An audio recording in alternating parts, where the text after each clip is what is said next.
Ek wil jou vra, het jy al iets in jou lewe gedoen waaroor jy spyt is? Het jy al iets gedoen waaroor jy spyt het en dink het, ek moes dit net nooit gedoen het nie. Ek moes dit net nooit gesê het nie. As ek net daai woorde kan terugtrek, as ek net daai optrede vir my kan teruggaan, dit kan verander, dan sou dit my lewe in 'n sekere sin miskien bietjie beter gewees het. Ons almal maak een of ander tyd in ons lewens droog. Een of ander tyd. Wie van julle het in hierdie jaar ergens miskien een keer iets gedoen waaroor jy spyt is? Okay, die ander klomp kan rondvlieg. Ons sal nou by julle wees.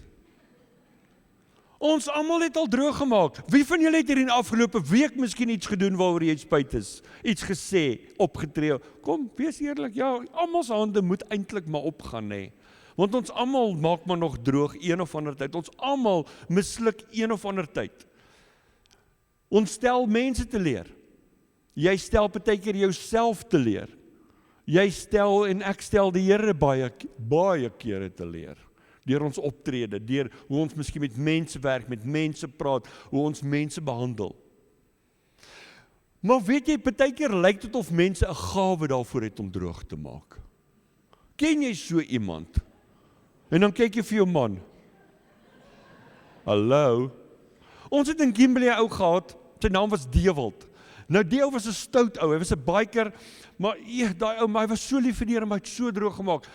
Dan sê daar, dan sê hier, dan sê daar, dan sê hier. En hy het eendag vir my gesê, Johan, ek is een van die Here se stout kinders. Hy sê, as ek try my bes, maar ek bly droog maak. Ken julle sulke mense? Miskien praat jy nou van jouself dan. Een van die Here se stout kinders.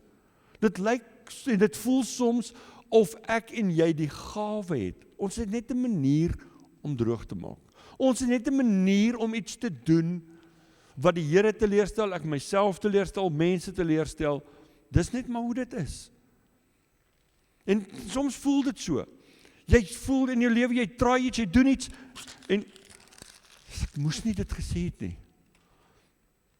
En dan gebeur dit weer, dan volgende week, dan kom dit, jy doen iets, en dan, dit het ook nie gewerk nie.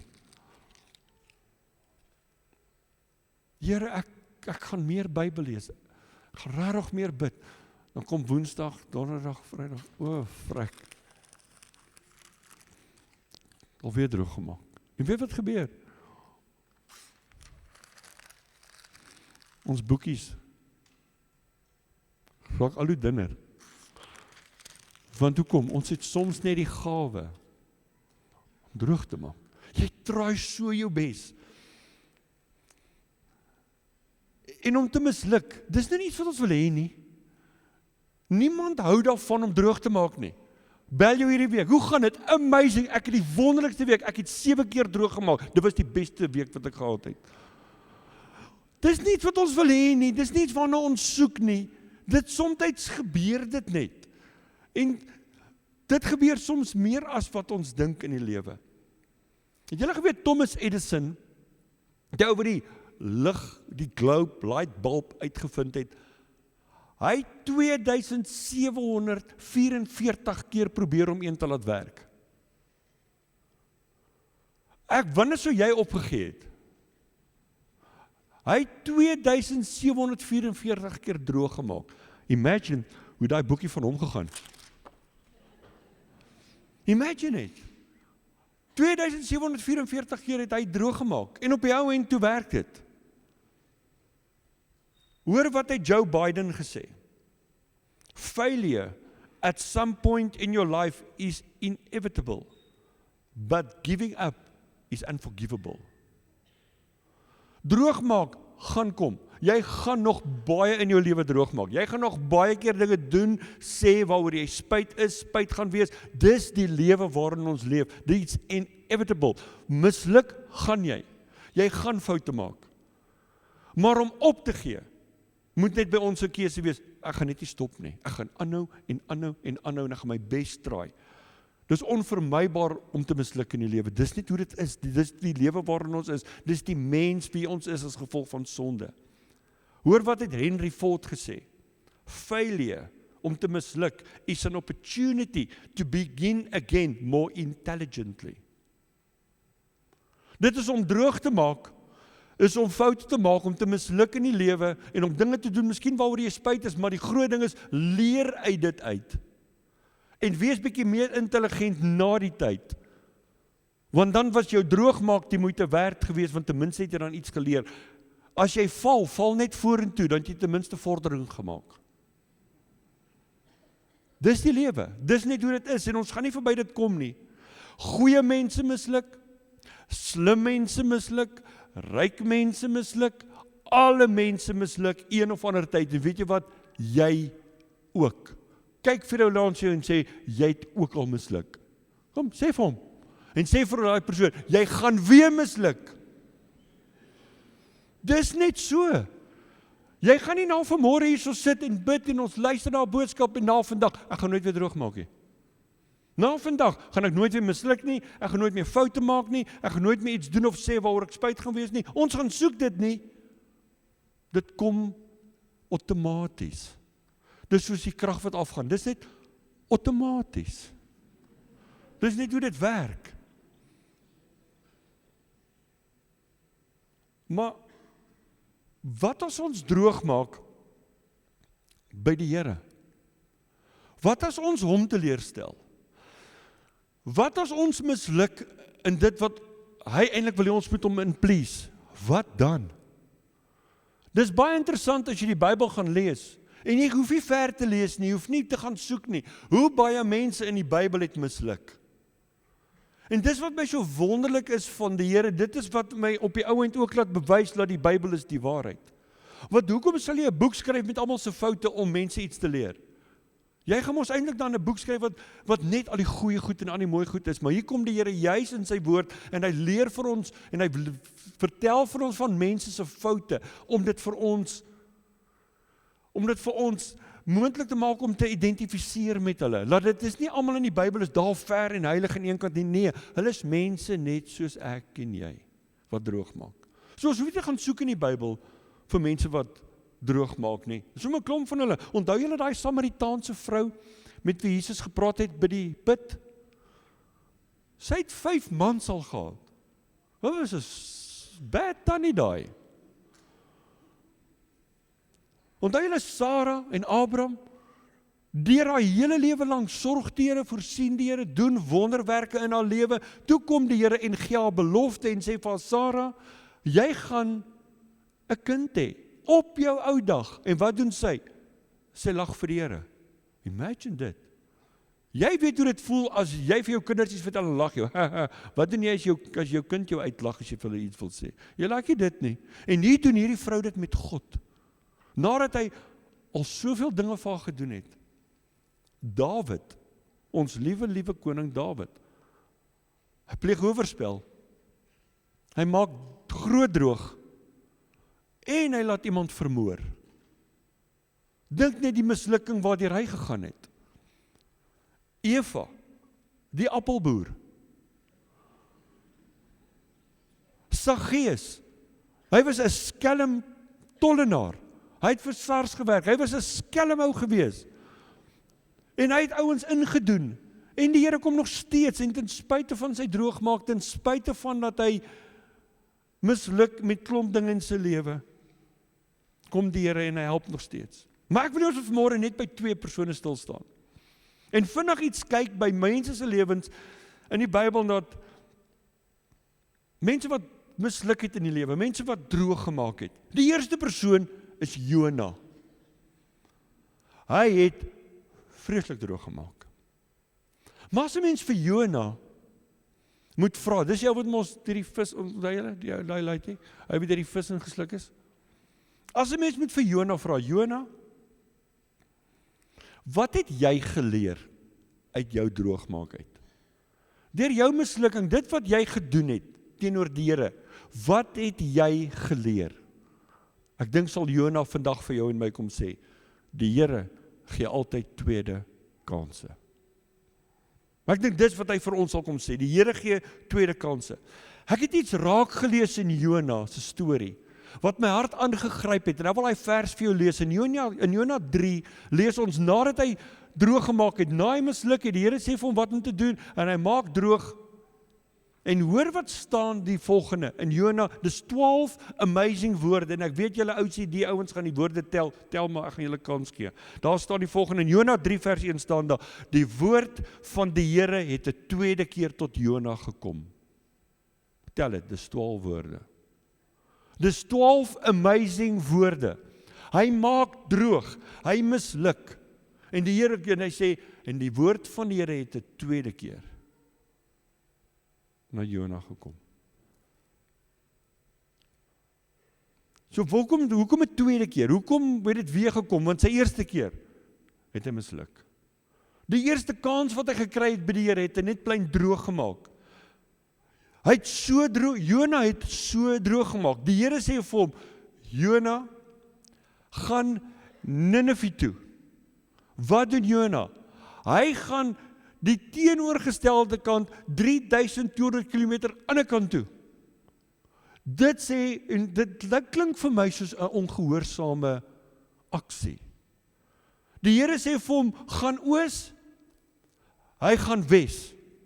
Die Here sê vir hom, preek, hy gaan slaap. Die Here sê vir hom, gaan op, hy gaan af. Hy doen presies die teenoorgestelde as dit wat die Here van hom vra om te doen. Dis 'n stout kind. Verskriklik. Hy doen net sy eie ding. Die Here sê vir hom, dink aan ander mense, gaan na Ninive toe, daai ouens maak droog, en hy ek gaan my eie ding doen, ek draai aan die ander kant toe. Hy het die gawe gehad van droog maak, soos in groot. Maar die Here gee hom 'n tweede kans. Tweede kans wil vir ons iets leer. Die tweede kans wil vir jou en my kom leer, as jy droog gemaak het met die eerste een, as jy misluk het met jou eerste kans, die Here se genade is so groot. Hy gee vir jou nog 'n kans. En dis wat die Here te doen. Dis wat so amazing is van hierdie Here van ons, hy vergewe ons en hy help ons, en weet jy wat, soms sê die Here mense in ons lewens wat ook vir ons tweede kanse gee. Miskien is jy iemand vandag. Jy het al so droog gemaak in jou lewe. Jy het mense, miskien mense wat naby aan jou is, mense vir wie jy lief is, vir wie jy omgee, en jy het hulle so teleurgestel, hulle so seer gemaak. Maar partykeer gee die Here jy sulke mense ook in jou lewe en sê, ek gee jou nog 'n kans. En soms kom die Here deur mense en die gee vir ons nog 'n kans. Ek wil vandag vir jou vra, is jy vandag iemand wat 'n tweede kans soek? Miskien kyk jy na jou eie lewe en jy kyk na jou omstandighede en jou optrede, miskien hierdie week of hierdie afgelope jaar of ek weet nie, en jy dink vir jouself, ek is soos 'n Jona. Ek het vandag 'n tweede kans nodig. Hoor wat sê Spreuke 24 vers 16. Al val die regverdige hoeveel keer? Hy staan weer op. Die ander vertaling sê, al struikel die regverdige 7 keer. Nie net 1 keer nie, 7 keer, al struikel hy 7 keer. Daar's iets in 'n kind van die Here wat net weer 'n manier het om op te staan. Hoekom? Want die Here is die een wat die hele tyd hier by jou is. En as jy val, as jy misluk, as jy droog maak, is sy hand en sê, ek gee jou nog 'n kans. Ek gee jou 'n tweede kans en 'n derde kans, tot 'n 7de kans sal die Here jou gee. Dis amazing grace. Ons almal wat vandag hier so sit, het die gawe van droog maak. Ons almal. Ons almal stel te leer. Hoor wat sê Psalm 37 vers 24. Al sou een struikel, hy sal nie val nie, want die Here hou sy hand vas. Is dit nie wonderlik om te weet nie? In ons droogmaak, in ons struikel, in ons val, in ons misluk, in ons dinge doen waar ons spyt, sê die Here, jy gaan struikel, maar ek is die een wat by jou is, ek gaan jou hand vat. Hou net aan en sorg jy net dat jy aanhou sy hand vashou, want droogmaak gaan jy ons droogmaak, en ons gaan aanhou droogmaak, maar sy genade is vir ons altyd genoeg. Tweede kanse, leer vir my, ons almal het genade nodig. Elkeen van ons wat hier so sit. Jy kan nie vanmôre hier so sit en dink, genade is nie vir my nie. Ek is alright. groter is genade. Nooit nie. Ons almal het genade nodig. Wat is genade? Genade is om te kry wat jy glad nie verdien nie. Ek en jy verdien nie liefde nie. Maar die Here gee dit in elk geval. Ons verdien nie vergifnis nie. Maar genade sê, ek gaan dit in elk geval vir jou gee. Ek en jy verdien nie vrede in ons harte nie. Maar ek gaan dit in elk geval vir ons gee. Dis genade. En sy genade is altyd vir ons genoeg. Ons verdien nie om opgehelp te word nie. Wanneer ons struikel, baie keer wanneer ons struikel, is dit ons eie skuld, ons eie besluite. En as ons neerval, ons verdien nie laat hy sy hand uitsteek na ons toe en buk om ons op te tel nie. Ons verdien dit glad nie, want ons het droog gemaak. Dan kom die Here deur sy genade, want so lief het God die wêreld, hy het sy seun gestuur. En die kruis kom steek hy sy hand uit en sê, kom ek help jou op. This amazing grace. Jona leer ons, na ons droog gemaak het, kan ons beter keuses maak. En nou kan ons dit regmaak. Ons het droog gemaak, maar dan kom die Here in sy genade en sê, maar kom ek tel jou op, Jona, maar nou gaan jy die regte ding doen. Moenie nou aanhou weer dieselfde ding oor en oor gaan doen nie, dis stupid. Staan op en gaan aan en begin om nou die regte ding te doen. Wanneer ons droog maak, misluk in die lewe, teleurstel, hy gee altyd tweede kanse, want dis die God wat ons dien. En die tweede persoon wat droog gemaak het, van julle gaan dit seker regraai. En hier hou die gawe gehad, hy het soos en ek dink die top of the range gawe gekry, was Petrus. Petrus in die Bybel. En ek dink as ons vandag vir Petrus moet vra, Petrus, wat het jy geleer in hierdie hele storie? Wat het jy geleer van die Here na jou droog maak? Ek dink dan gaan hy sê, die Here gee altyd weer hoop. Hy bring altyd weer hoop. Nou, net om 'n bietjie idee te gee, Petrus was die leier. Hy was 'n baie sterk leier. Hy is soos die eerste span rugbykaptein of die hoofseun gewees. Hy is die man en hy het dit ook geweet. Dis een van sy groot flaws gewees in sy lewe. Hy het dit geweet. Petrus het dit gehad. Hy het daai liedjie uitgedink. Ek het dit, ek is gebore met dit. Dis Petrus opgesom. Dis wie hy was. Hy was net hierdie loud ou wat net praat en hy dink nie, hy tree net op. Maar hierdie sterk leier het in die belangrikste uur van Jesus se lewe sy rug op Jesus gedraai. Toe Jesus in sy grootste krisis was, het Petrus so droog gemaak. Net 'n bietjie 'n prentjie te gee, wat gebeur in die volgende gedeelte wat ek vir julle wil lees in Matteus 26. Dit is net voor die kruisiging. Jesus is saam met sy disippels in 'n vertrek, hulle is besig om saam te kuier, hulle sit daar aan die groot tafel, ons kan almal ken die prentjie van die laaste avondmaal, en Jesus sit daar in die middel met sy klomp disippels, die langs hom, en Jesus stel die nagmaal in. En terwyl Jesus met hierdie klomp disippels hier so sit en gesels, en Johannes sit hier, en Petrus is hier ergens, en al die klomp disippels sit daar so. En hoor wat sê Jesus in Matteus 26 vers 31 staan daar. Jesus het verder gepraat in daai storie net voor die kruis. Nog vannag gaan julle almal julle rug op my draai en maak of julle my nie ken nie. En ek dink Petrus het daar gesit. En geluister wat Jesus sê. Here, nie ek nie, want ek het dit. Nie ek nie, Here, nie ek nie. En hy dink dit alles by homself, en weet jy wat doen Petrus? Toe praat hy. Dit is daai kere wat jy praat, dink jy, het ek dit nou hardop gesê? Ek moes dit net nooit gesê het nie, en hoor nou vir Petrus hier. Vers 33 staan daar. Petrus kon dit nie meer hou nie. En hy sê vir Jesus, al hardloop almal weg. En maak of hulle, hierdie klop, jy nie ken nie. hoef u nie bekommerd te wees nie. Ek sal dit nooit doen nie. Petrus sê, nee, Here, nee, wow. Here, wow. Ek weet, Here, ek ken myself. Here, ek ken myself. Nie ek nie. Here, ek kan nie praat namens hierdie ander klomp 11 nie. Maar ek en nie Simonier, soos een, Here. Ek sal u nooit teleer. Here, al hierdie ander klomp. Miskien hol hulle, ek nooit nie. Ek sal tot saam met u dood gaan, Here. Ek sal u nooit in die steek laat nie. Here, u is by my veilig. Here, kom aan man. Dis Petrus, ek's leier, ek. Klink vir my effens hoogmoedig hierdie storie, is dit nie?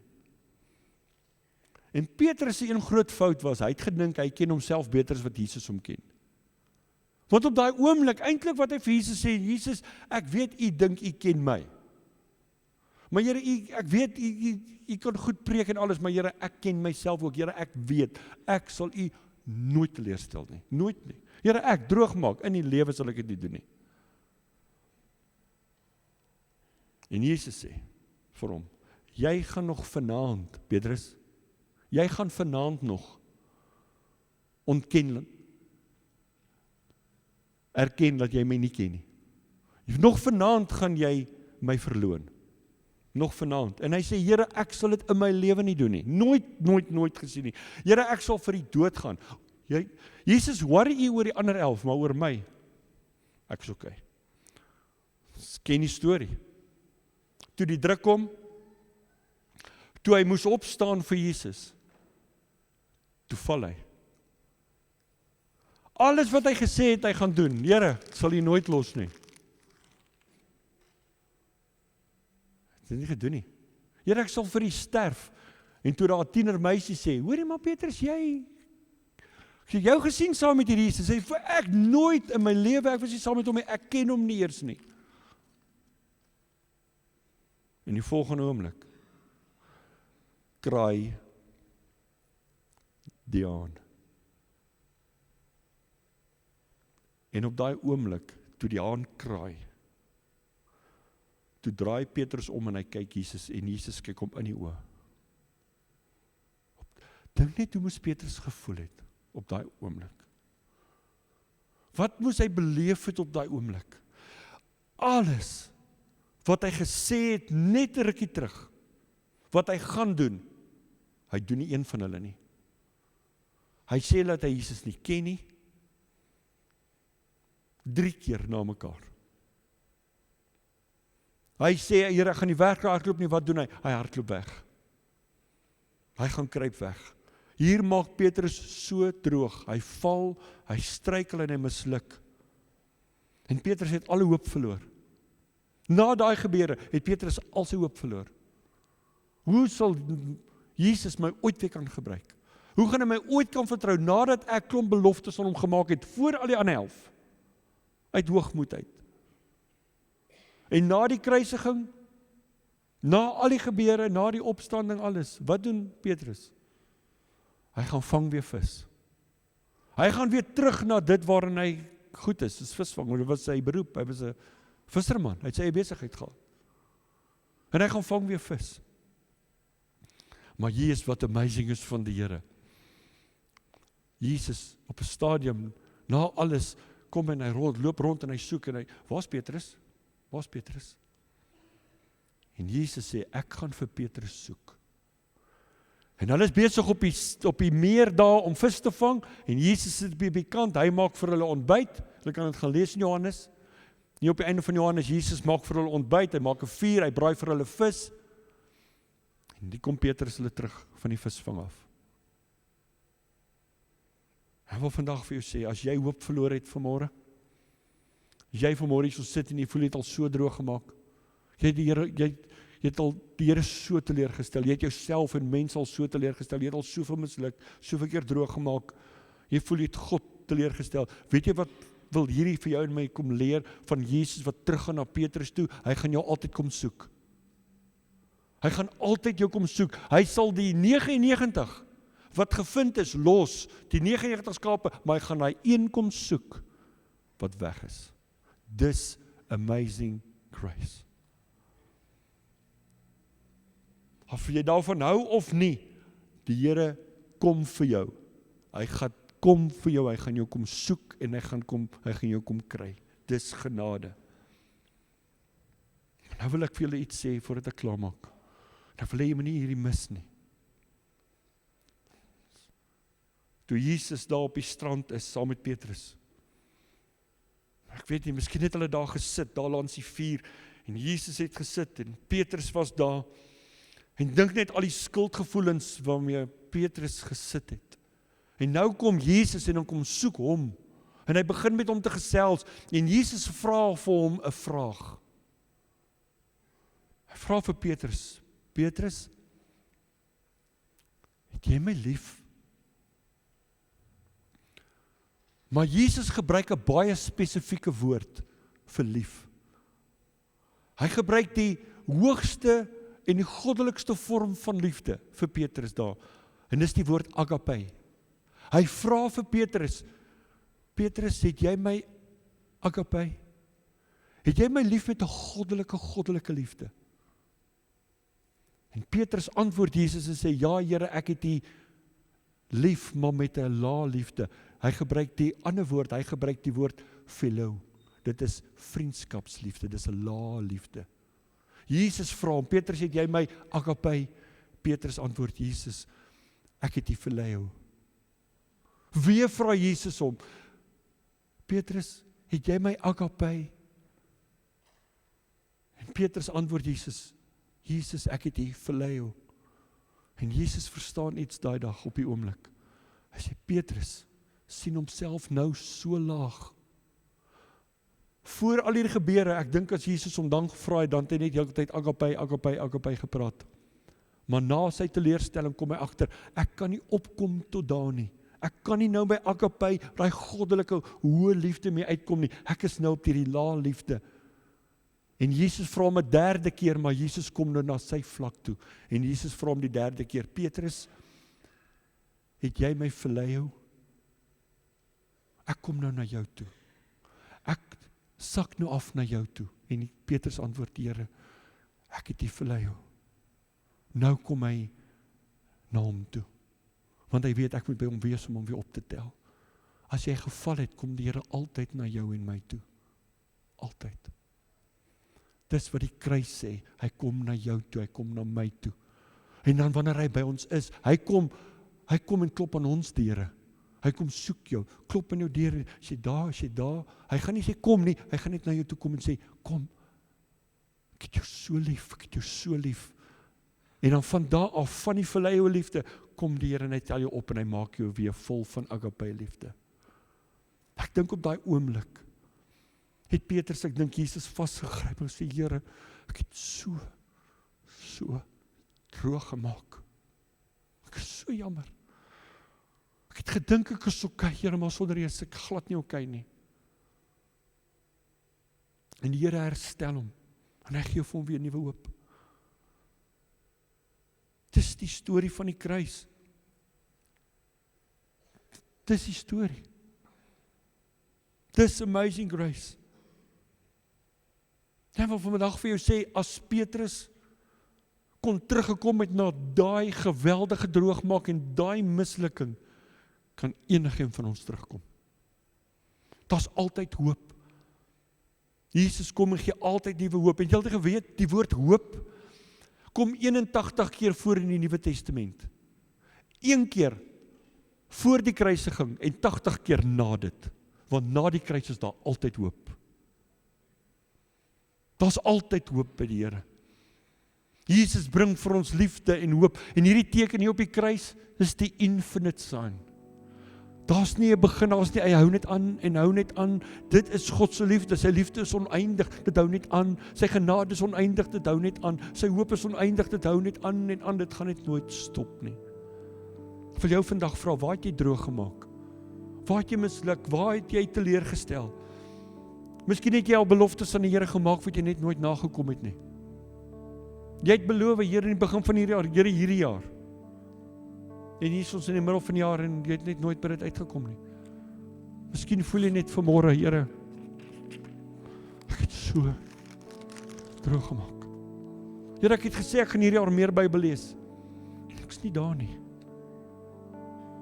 Here, ek het begin van die jaar al gesê met die vas, Here, ek gaan dit en ek gaan meer betrokke wees, ek gaan hierdie jaar, Here, maar jy's nie daar nie. En jy voel net soos 'n mislukking.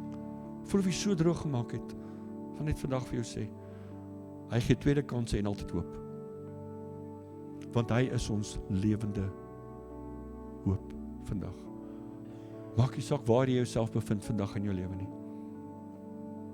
Wil jy nie vandag al daai mislukkings net vir hom bring nie? Net vanmôre om te bring en sê, Here, ek is jammer. Maar ek vat vandag u hoop en ek vat vandag my tweede kans. Miskien my 5de of 6de of 8ste kans, Here, maar ek vat dit weer, want die genade is altyd vir my en jou genoeg.